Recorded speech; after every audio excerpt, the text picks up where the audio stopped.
everyone, Namaskar and let's start the next session of our English Express.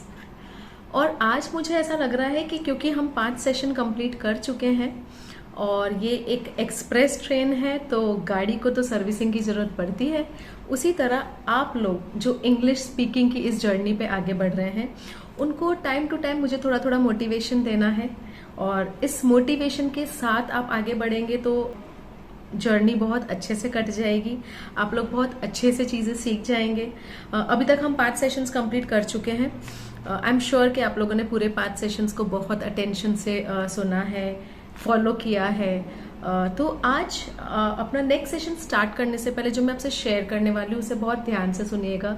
It will create an impact in your life. मुझे वो लोग बहुत पसंद है जो बहुत कंसिस्टेंट होते हैं, जो पॉजिटिव होते हैं और जो अपनी लाइफ को एक सेल्फ स्टार्ट इंजन बनाते हैं।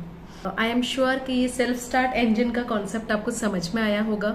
नहीं समझ में आया तो मैं बता देती हूँ।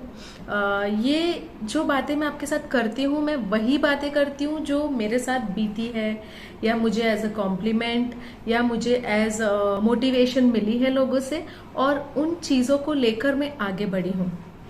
एक बार एक कॉलेज के प्रोफेसर ने मुझे कहा, क्योंकि मैं भी कॉलेज में पढ़ाती थी, I was a training and placement officer और क्योंकि ट्रेनिंग प्लेसमेंट ऑफिसर थी तो बच्चों को पर्सनालिटी डेवलपमेंट पे, इंग्लिश स्पीकिंग और इंटरव्यू स्किल्स पे रेडी करना वॉज माई प्राइम एरिया। तो जब मैं ये क्लासेस लेती थी तो एक दिन एक प्रोफेसर ने कहा, मैडम हमें आपकी क्लास आज अटेंड करनी है। I said sir you are most welcome, please come. तो वो आए और क्लास में बैठे और क्लास खत्म होने के बाद उन्होंने कहा, मैडम एक चीज तो मुझे आपको बोलनी है। सो ही टोल्ड मी कि मैडम आप एक सेल्फ स्टार्टर हो। तो आई वॉज लाइक क्यों, क्या हो गया? सो ही टोल्ड मी कि मैम जब आप ये 1.5 घंटे की क्लास ले रहे थे उस बीच में 3 डिस्टर्बेंसेस आए। पहले वो एक मैडम आ गई एग्जाम की अनाउंसमेंट करने, उसके बाद एक सर आ गए वो सब रोल नंबर्स चेक करने के लिए कि किन के आईडी कार्ड आ चुके एग्जाम के, किन के नहीं आए हैं, और तीसरी बार एक और मैडम आ गई ये अनाउंस करने के लिए कि 3 दिन के लिए कॉलेज बंद होगा बिकॉज एग्जाम की प्रिपरेशन के लिए आपको हॉलीडेज मिल रही है। तो ये तीसरी अनाउंसमेंट के बाद बच्चे एक अलग मूड में चले गए थे, बट आप कितने अच्छे तरीके से उन बच्चों को वापस उस मूड में लेकर आ गई and everyone was back in the class. I mean not only physically, they were mentally in the class. आप समझ रहे हैं इस बात को? वो सर ये कहना चाह रहे थे कि आप एक सेल्फ स्टार्ट बैटरी हो। 3 डिस्टर्बेंसेस आने के बाद भी आप उसी एनर्जी के साथ बच्चों को पढ़ा रहे थे और बच्चे भी उसी एनर्जी के साथ वापस क्लास में आ गए। ऑफ कोर्स वो उठ के बाहर नहीं गए थे, but what is important here is mentally जो चेंजेस आए उनके दिमाग में। पहले एग्जाम का लोड आया, टेंशन में आ गए होंगे बच्चे। हमें भी आज भी एग्जाम की कोई न्यूज आ जाती है तो डेफिनेटली हम थोड़ा सा तो डाइवर्ट हो जाते हैं ना। उसी तरह उन बच्चों को पहले एग्जाम की न्यूज आई, वो मैडम चली गई, फिर दूसरे सर आए, आई कार्ड का सब डिस्कस करके चले गए, 5 मिनट लेकर चले गए। उसके बाद जो लास्ट न्यूज थी was holiday. So students always love holidays right, तो वो एक अलग मूड में चले गए थे, 3 दिन की छुट्टी, but they were totally glued in your session even after that। तब मैंने उनसे कहा, सर ये एक कला है। हम जब तक बच्चों को बांध के नहीं रखेंगे, हम जब तक बच्चों को टोटली इन्वॉल्व्ड नहीं रखेंगे सेशंस में, तब तक वो सीखेंगे कैसे? बिकॉज सिर्फ बातें करने से नहीं होता है। मैं आपको बड़ी बड़ी बातें कर दूं कि भाई बुक पढ़ो, न्यूज देखो, किसी से बात करो, एंड ऐसे हवा में नहीं होता है। दैट इज द रीजन मैं कॉन्वर्सेशंस बना के और खुद 2 कैरेक्टर्स बन के उन कॉन्वर्सेशंस को आपको बता रही हूँ। I want you to practice them as it is and with yourself. क्योंकि आप ये बोलोगे अब हम किसके साथ प्रैक्टिस करें? आप खुद के साथ मिरर के सामने प्रैक्टिस करें। और मैं ये कभी नहीं बोलूंगी कि दिन में सिर्फ 15 मिनट आपको इंग्लिश सीखनी है। Trust me, my Mantra is that 24 hours is English. यानी आप जब ये 5-5 वर्ड्स एक दिन में सीख रहे हो तो आपको दिन भर इनको रिवाइज करना है मन में, और जहां सिचुएशन आती है हिंदी में बात करते हुए आपको इन्हें यूज करना है। आप ये बात जितना जल्दी समझ जाए आपकी इंग्लिश की जर्नी उतनी इजी होगी। तो आज का मेरा सेशन स्टार्ट करने से पहले मेरा यही संदेश था आप लोगों को, please be a self starter, be confident, be positive, क्योंकि मुझे ऐसे ही लोग अच्छे लगते हैं। और मैं कोई किताबी ज्ञान की बात नहीं कर रही हूँ, मैं आपसे वही बात कर रही हूँ जो मेरे साथ प्रैक्टिकली हुआ है। अभी मेरे बहुत सारे स्टूडेंट्स हैं जो यहाँ पर कमेंट्स में भी लिख रहे हैं कि मैम मैं आपका वहाँ स्टूडेंट था, मैम मैं आपकी वहाँ स्टूडेंट थी। तो ये कहीं ना कहीं वो कनेक्शन है जो उस टाइम पे उन्होंने क्लास में शायद दिया होगा और वो अब उसको फील कर रहे हैं। इनफैक्ट बहुत स्टूडेंट्स तो ये भी लिख रहे हैं, ma'am we are so happy to see you on YouTube.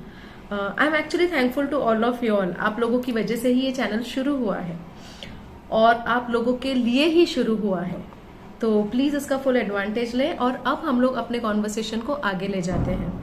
Isha और शिवा का जो कॉन्वर्सेशन हमारा चल रहा था, आज का कॉन्वर्सेशन थोड़ा डिफरेंट है। अभी तक जो चल रहा था, they were talking about exams and all that, अब ये शिफ्ट हो गया है। ठीक है, ये लोग बस मिले हैं और बातें कर रहे हैं। So today we will start a new conversation और हमारे इस नए कॉन्वर्सेशन के कैरेक्टर्स हैं राज और ईशा।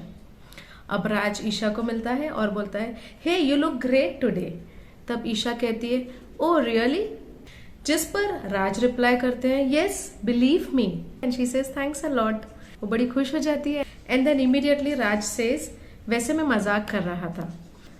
ईशा को गुस्सा आ जाता है और ईशा गुस्से में बोलती है, गेट लॉस्ट, गो अवे। तो ये हमारे गोल्डन वर्ड्स हैं आज के। आई एम श्योर कि अब तक आप पिकअप कर रहे हैं कि ओ रियली तो एक पुराना वर्ड था जो हमने यहाँ यूज किया है, रिपीट किया है, जिसमें बिलीव मी एक नया वर्ड है हमारा आज का गोल्डन वर्ड, और जिसमें गेट लॉस्ट, गो अवे जो ईशा गुस्से में बोल रही है, ये हमारा एक नया गोल्डन वर्ड है। और उसके बाद राज बोलता है, अरे I am really sorry, I was just kidding. तो अब यहाँ पे हमने कोई ग्रामर तो यूज किया नहीं है, बट सेंटेंस पूरा इंग्लिश में है। आई वॉज किडिंग, किडिंग यानी मस्ती करना, मैं मजाक कर रहा था। I was just kidding. और फिर जिसमें ईशा रिप्लाई करती है, यू गेट लॉस्ट। वो गुस्से में कहती है, तुम यहाँ से दफा हो जाओ। हम हिंदी में बोलते हैं ना, दफा हो जाओ। अभी तक हम लोग सब अच्छा देखते आ रहे हैं, बट डेफिनेटली हम जब दिन में बात करते हैं तो कहीं गुस्सा भी तो आता है, तो हम बोल देते हैं ना, गो अवे, जाओ यहाँ से, मुझे तुम्हारी बात नहीं सुननी है, गो अवे, गेट लॉस्ट। जिस पर राज फिर कहता है, come on, cheer up. Come on हमारा एक पुराना वर्ड है, चीयर अप एक नया गोल्डन वर्ड है। सो चीयर अप मीन्स खुश हो जाओ, मैं तो बस मजाक कर रहा था, आई वॉज किडिंग। यहाँ पे फिर से हम वो यूज कर रहे हैं, ओके। जिस पर ईशा रिप्लाई करती है, okay fine, no worries, no issues. तो ये दो हमारे आज के नए गोल्डन वर्ड्स हैं, नो वरीज, नो इश्यूज। कोई बात नहीं, हम बोलते हैं ना दिन भर, कोई बात नहीं, उसी तरह ईशा रिप्लाई कर रही है, कोई बात नहीं, no issues. So these are your golden words for today. I am sure that आप लोग प्रैक्टिस कर रहे हैं। अगर नहीं कर रहे हैं तो करना शुरू कर दें। एक अनाउंसमेंट करना चाहती हूँ कि यदि आप लोग ये कॉन्वर्सेशंस प्रैक्टिस कर रहे हैं तो आप उसका फीडबैक शेयर करें। दूसरा अनाउंसमेंट ये करना चाहती हूँ कि अब तक के हमारे जो गोल्डन वर्ड्स थे, उन गोल्डन वर्ड्स को लेकर हिंदी में आप खुद का अपना कॉन्वर्सेशन बनाएं, क्योंकि अब तक तो हम ऑलमोस्ट 30-32 गोल्डन वर्ड्स सीख चुके हैं। तो इन 30-32 गोल्डन वर्ड्स को लेकर छोटे छोटे 5-6 लाइंस के कॉन्वर्सेशंस बनाकर यदि आप कमेंट सेक्शन में शेयर करते हैं तो आपके नाम के साथ उस कॉन्वर्सेशन को मैं यूज करूंगी, मैं अपने हिसाब से मॉडिफाई कर लूंगी, और वो शायद आपके ये दुनिया भर के लोग जो हमें देख रहे हैं उनके लिए वो एक लेसन हो सकता है। तो आपका कॉन्वर्सेशन इस सेशन का पार्ट हो सकता है, तो आप वो भी शेयर करिए यदि आप बना रहे हैं तो, क्योंकि उसी से मुझे पता चलेगा कि आप कितना सिंसियरली प्रैक्टिस कर रहे हैं और कितना सिंसियरली आप इस जर्नी पे आगे बढ़ना चाहते हैं। And as I told you in the beginning, I like people who are positive, who have a positive mindset, क्योंकि सारी चीजें यहाँ से शुरू होती है, किसी के कहने से कभी नहीं होती। जब तक आप यहाँ पर डिसाइड नहीं करते कि आपको ये करना है, तब तक आप नहीं कर सकते। So get going, be a self starter, जैसा मैंने आपको शुरू में कहा, और सुनते रहिए new sessions with Seema Mishra. तब तक के लिए take care, goodbye, thank you and नमस्कार।